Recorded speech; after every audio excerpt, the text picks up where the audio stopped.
from the folks who kind of connect on social media. We've got greetings from Vermont and Missouri and all over the place. I'm liking all of these different messages, especially, I must tell you, some of you who responded to my comments from last week. I walk a very fine line, okay? What you see here is what you get. I don't try and sugarcoat, but I also, as I told you, I have to watch very carefully. Sometimes opinions are wonderful, everybody has them, but I've tried to tell you I will try as much as is within my human capacity to stay focused and to not get caught up in these things that are going on destructively in the world. But when it begins to encroach upon our religious rights and freedoms, that's where I will speak up and I will not be silent.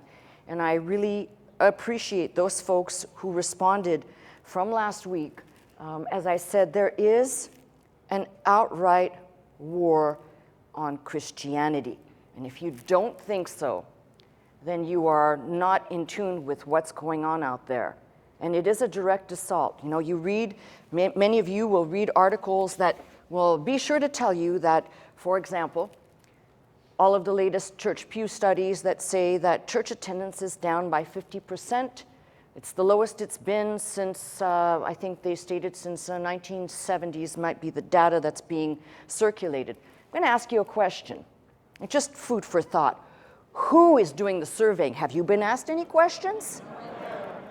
Who's doing the surveying here? Now you can say, one could make some deductions and say, well, maybe they did pan a panel of people or a swath of people, but they certainly didn't pan here, because what I'm seeing is people saying it's about time that somebody actually be teaching the word and giving instruction and depth and meat and reality to what we were called to do as the Church of Jesus Christ. We were not called to be social justice warriors. We were not called to encroach upon your private life. That is for you to work out with God.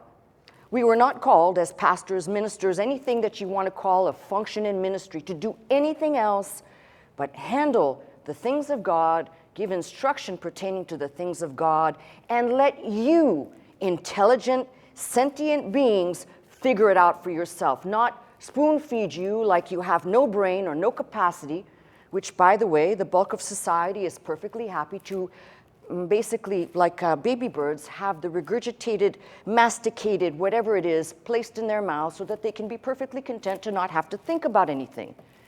That is not Christianity. Christianity is the thinking person's religion. It is not for empty, vacantness, laziness, cowards, complacent, or anything else.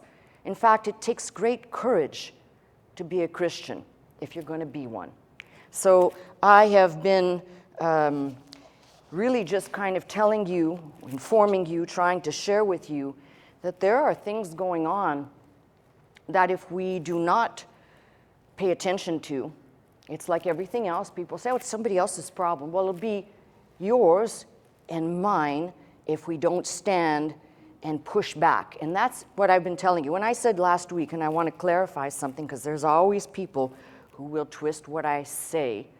When I said we must stand up and fight, that means in a spiritual way. I am not instructing people to go out into the street or to do any violence or to hurt other individuals. When I say fight, it means you stand your ground for the freedoms that we have so enjoyed, that are ours as American citizens, that no individual or government shall take away that which God has given and granted to us. Now, there's a whole bulk of society that could care less about the church, could care less about anything higher or above what society deems as important.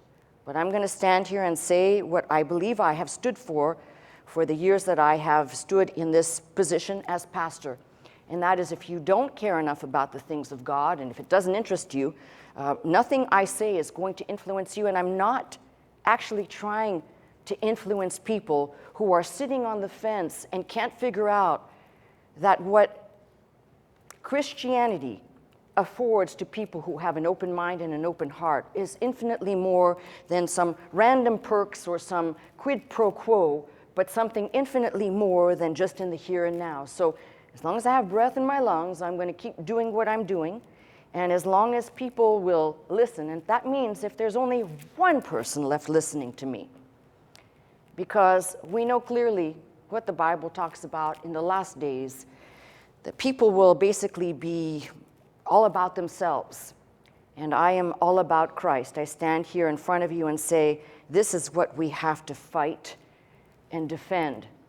Our right to practice our religion freely, without hindrance, without encumbrance, without any entity, private or government, saying what you can or cannot do.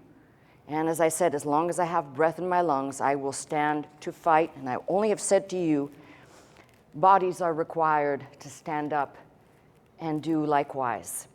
So this doesn't require somebody to take up physical arms, but it does require somebody to say, this is where I draw the line, and I will not permit someone to take away what is mine because God said it is. So, you've been watching me, Pastor Melissa Scott, live from Glendale, California at Faith Center. If you would like to attend the service with us Sunday morning at 11 a.m., simply call 1-800-338-3030 to receive your pass. If you'd like more teaching and you'd like to go straight to our website, the address is www.pastormelissascott.com.